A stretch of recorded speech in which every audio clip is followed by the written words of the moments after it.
Un homme, 7000 soldats et une décision qui va faire trembler l'Occident pendant 8 siècles. Son nom, Tariq ibn Ziyad, et voici comment il a changé le destin de l'Europe à jamais. Nous sommes en l'an 711. L'Empire romain n'est plus qu'un souvenir lointain, une carcasse de marbre sur laquelle l'Europe tente de se reconstruire. Dans la péninsule ibérique, le royaume des Wisigoths agonise sous le poids de ses propres trahisons. Mais à seulement 14 km de là, de l'autre côté de la mer, une force nouvelle s'est éveillée. Un souffle venu du désert qui a déjà conquis l'Afrique et qui regarde désormais vers les côtes de l'Europe. Entre ces deux mondes, il n'y a qu'une étroite bande d'eau et un homme dont le nom va changer le cours de l'humanité, Tariq ibn Ziyad. Il y a 7 siècles, Rome dominait l'Hispanie, apportant la paix, le droit latin et une citoyenneté prospère. Mais au 5e siècle, tout bascule avec l'arrivée des rudes barbares germaniques. Les Wisigoths déferlent sur l'Empire à l'agonie et transforment cette province romaine en un royaume où la violence finit par emporter une grande partie de l'héritage antique. Vers l'an 700, l'Espagne wisigothique est une terre en crise politique profonde. Le roi Roderick est perçu par beaucoup comme un usurpateur cruel ayant détrôné l'héritier légitime, Aguila. Sous son règne, la société se fracture, tandis que l'élite ecclésiastique et les aristocrates amassent des fortunes. Le peuple paysan subit des taxations injustes et une servitude dégradante. Les Juifs, établis ici depuis le temps des Romains, vivent un calvaire sans précédent, désigné comme une tumeur à détruire par les conciles de Tolède. Ils sont persécutés, leurs biens sont confisqués et leur liberté est anéantie. Le royaume wisigoth est alors une poudrière prête à s'enflammer. À l'autre bout de la Méditerranée, une nouvelle révélation a vu le jour, l'islam. En moins d'un siècle, cette foi unit les tribus et balaie l'Afrique du Nord.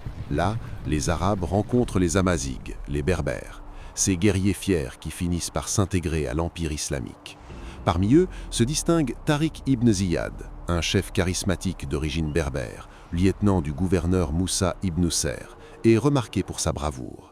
Il est nommé gouverneur de Tanger en 707. C'est une région stratégique, la porte de l'Europe.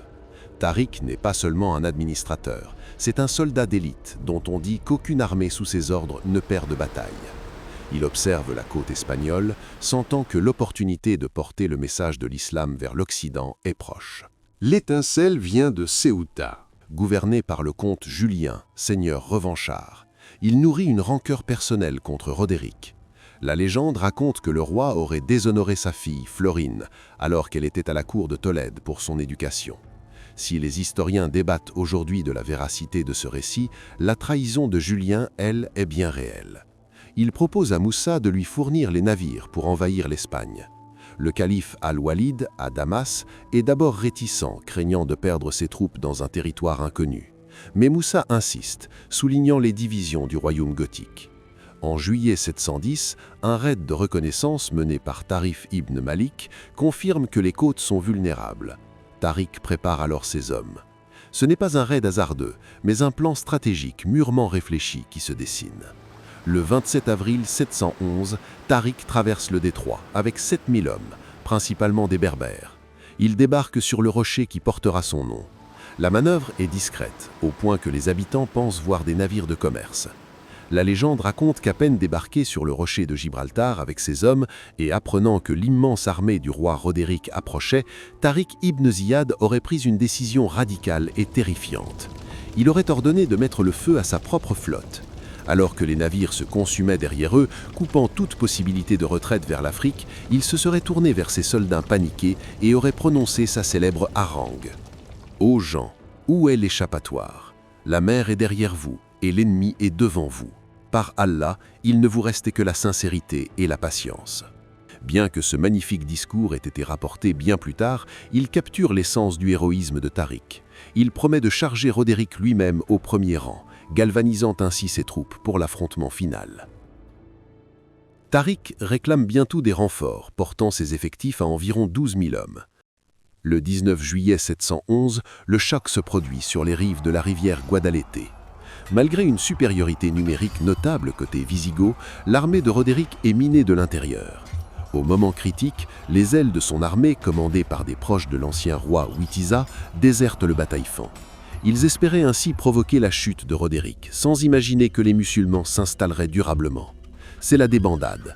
Roderick meurt, tué au combat ou noyé dans le fleuve.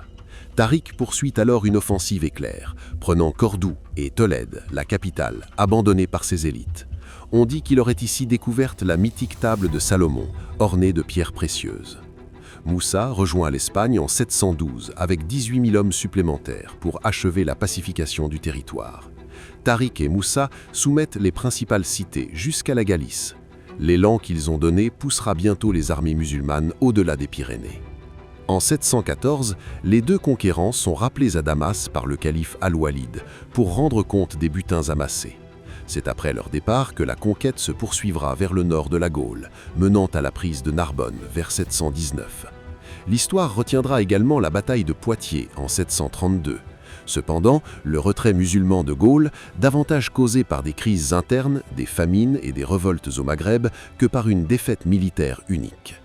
Tariq ibn Ziyad, lui aussi, disparaît des sources après son arrivée en Orient.